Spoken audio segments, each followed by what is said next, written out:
71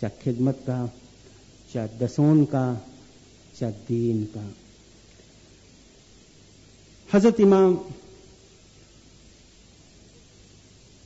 حسین عبداللہ کا سانس پورا ہو گیا، اس کو زمین پر رکھا، اٹھے اور تلوار بازی کی اور امام کو گھوڑے سے گرایا گیا، اور امام سلطان محمود شاہ نے بمبے میں 17 اکتوبر سن 1885 میں فرمایا، مولا نے فرمایا کہ جب مولانا امام حسین کو گھوڑے سے گرایا گیا اور شمر نے مولا کے اوپر تلوار جب چڑھائی تو مولانا امام حسین نے یہ فرمایا، دیکھیں فرمان کے اندر ہے کہ شمر میں نے تو شہادت کو قبول کر دی مگر تو جلد بازی کیوں کر رہا ہے؟ مولا نے فرمایا کہ شمر نے یہ جواب دیا کہ یا حسین میں اس لیے جلد بازی کر رہا ہوں کہ جلدی جلدی میں آپ کو قتل کر دوں، کیونکہ اس وقت اذان ہو رہی، کہیں میری نماز قضا نہ ہو جائے۔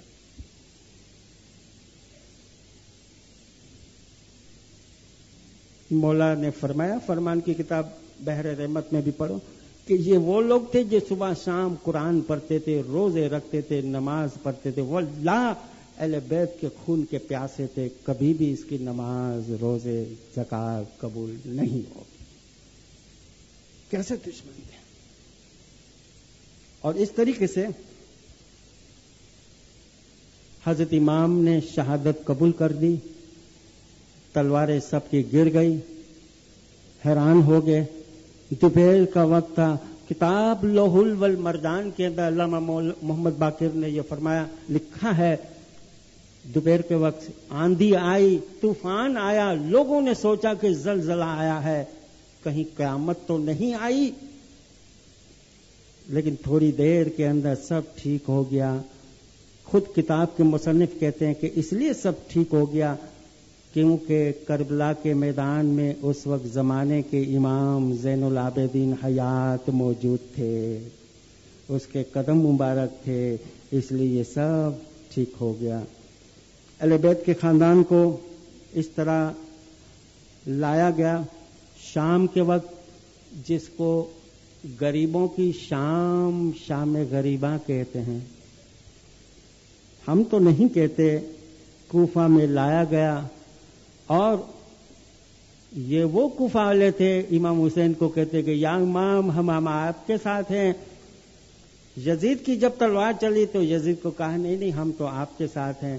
اب بتاؤ، مولانا رومی نے چمگادڑ کی مثال دی ہے، جنگل کے اندر ایک دن پرندے اور جانور کے بیچ میں جنگ ہوئی، اس میں پرندے جیت گئے، جانور ہار گئے، تو یہ جو چمگادڑ تھا یہ بھی جس کے پاس پڑ ہے درخت پر بیٹھا تھا، تو پرندوں کی فتح ہوئی، جانور بھاگ رہے تھے، ایک ایک جانور کو پکڑ کر پرندے مار رہے تھے۔ چمگادڑ کو کہا کہ تو بھی پرندہ ہے اور تو بھی جانور ہے، کیوں کہ تو اپنے بچے کو جانور کی طرح دودھ پلاتا ہے۔